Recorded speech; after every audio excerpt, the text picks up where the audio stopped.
Okay, so this is video number 4, I think, of trying to explain the photoelectric effect. Every time I've tried to make a video, something has gone wrong.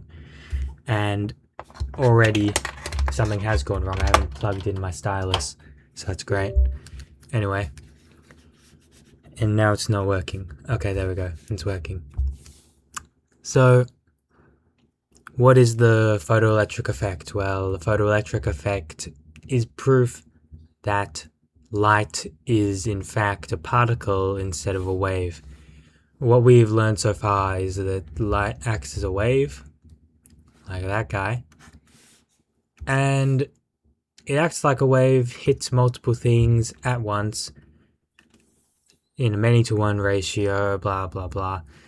We figured this out through the interference pattern it makes when it's shot between two slits. But now we've decided that light is also a particle. This particle is called a photon.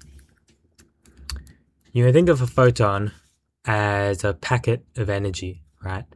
Like this light wave here that I've made. What basically a photon is someone has got a knife and cut up this wave, like this, like that, and basically these little wavelets, I guess, or little waves have, yeah, that's pretty rubbish, but these little waves are like packets of energy, packets of light, and they're what we called photons. So photons are packets of light, as I just said. They don't look like that, but that's how I'm going to represent it. And basically, a smart guy was like, well, if light is a particle, then it should be able to interact like a particle does. So what he did is he, or she, or whoever it was, got a photon and fired it at a metal plate. Like this metal plate right here. Metal. And basically they fired it at the metal plate, and because we all know, according to year 7 chemistry, that metal has a lattice structure, it has a sea of valence electrons. And because of the sea of valence electrons, the photon can interact with a 1-to-1 ratio with another electron and cause it to be emitted out of the metal. So basically, you fire a photon at the metal, hits the metal, and an electron is ejected like that. From this, we can figure out many different properties about this electron, such as its velocity, momentum, blah blah blah, everything. Mainly through the use of this equation. HF, oh no, let's just write as HF equals E. Basically, H here is Planck's constant, which is 4.14 times 10 to the negative 15 EVs, or 6.61 times 10 to the negative 34 joules.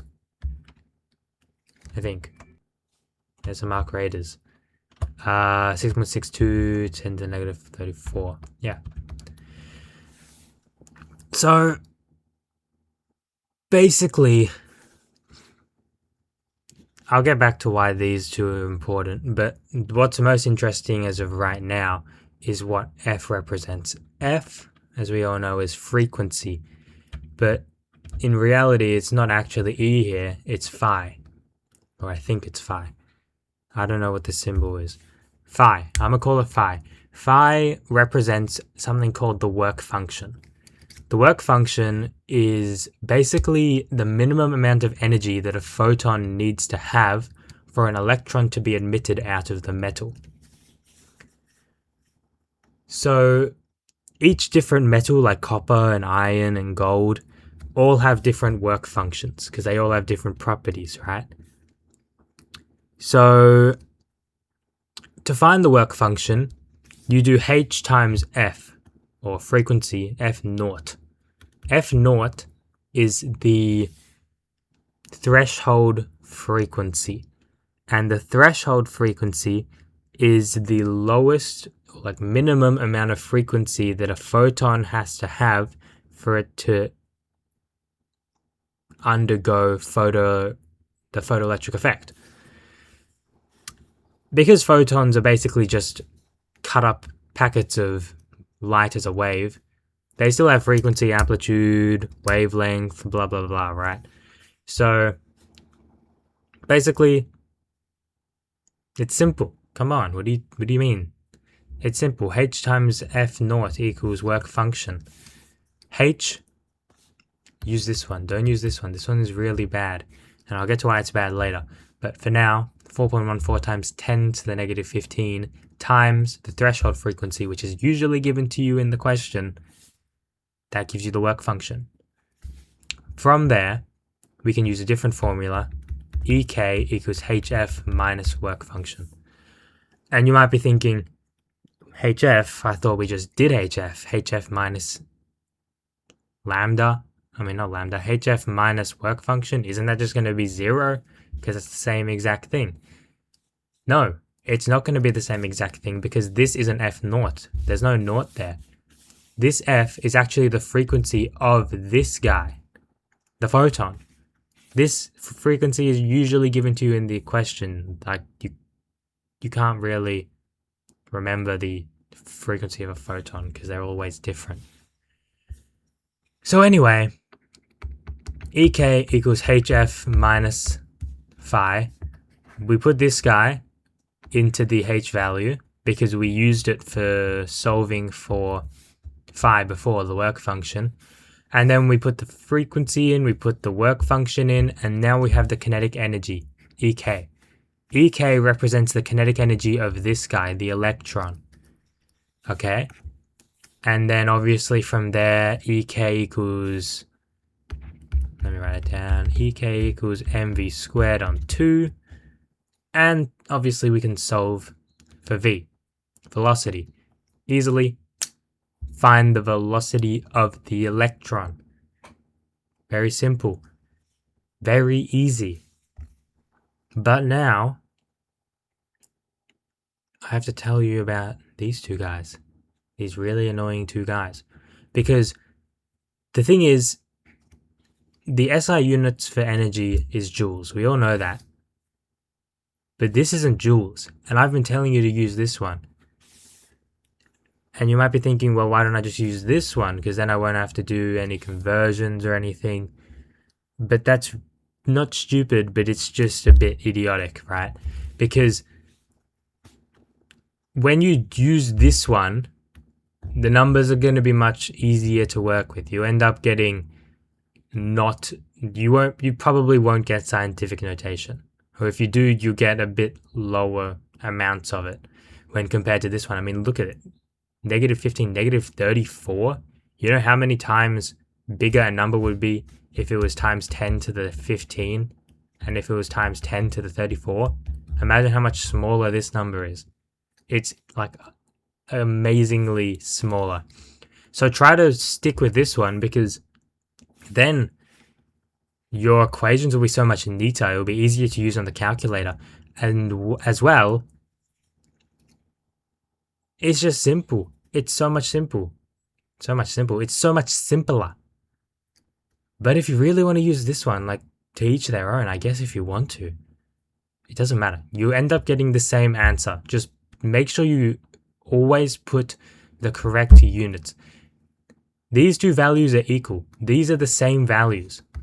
They just have different, like, magnitudes. They're not magnitudes. They have different magnitudes. Actually, they have the same magnitude. What am I talking about?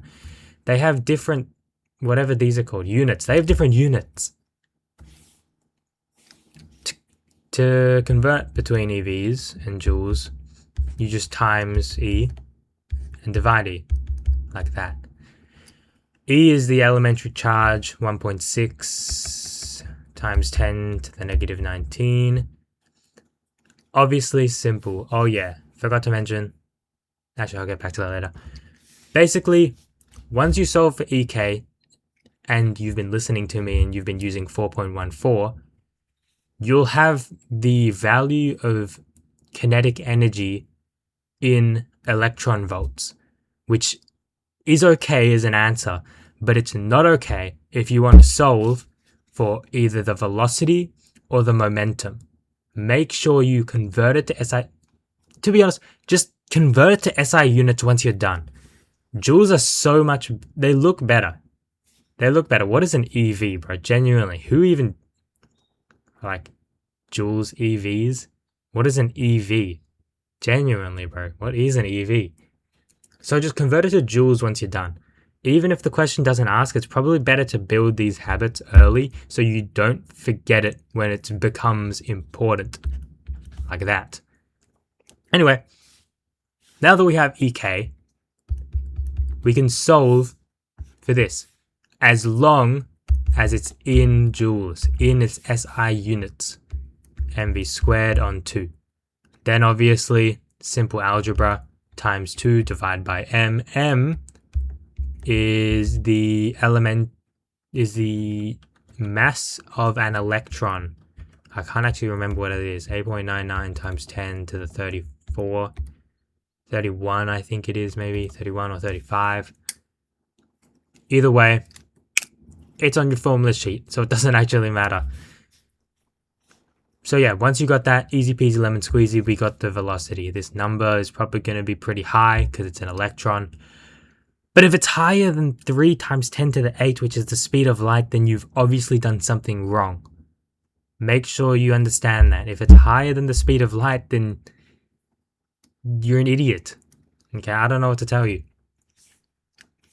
Also, actually I forgot what I was going to say. Whatever. Next, P, we all know, is the momentum. P equals 2m EK. EK again, joules, joules, joules. Remember joules, always joules, except for when you're calculating. This is the only part you might mess up. So please don't mess it up. M, again, mass of the electron, simple. And then you've got momentum, easy. You can find momentum, you can find velocity, you can find kinetic energy, you can find the work function, you can find the threshold frequency. But now I have to draw this. The battery. I put a battery in. What that means is now there's going to be a voltage. What happens when an electron flows through a circuit? It creates current, right?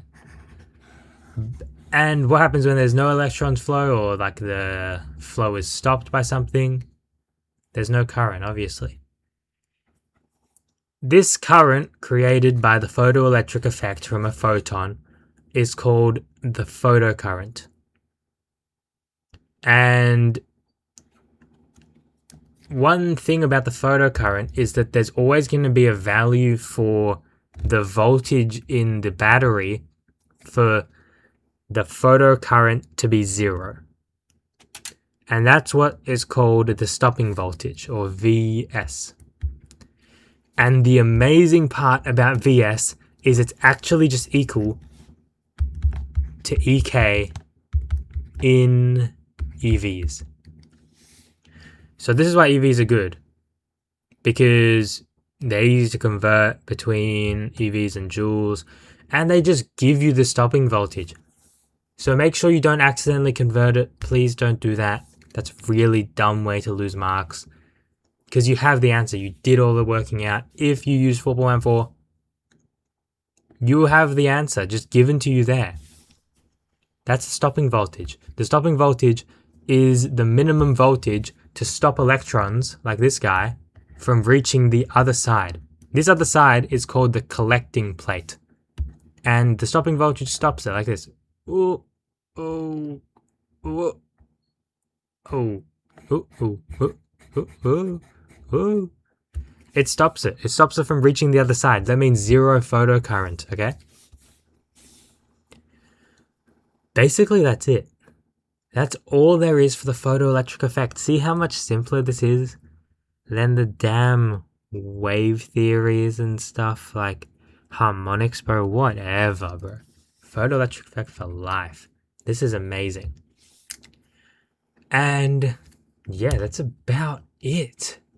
Smash like, smash subscribe, smash report, smash dislike, report this account. And yeah, GG's buddies.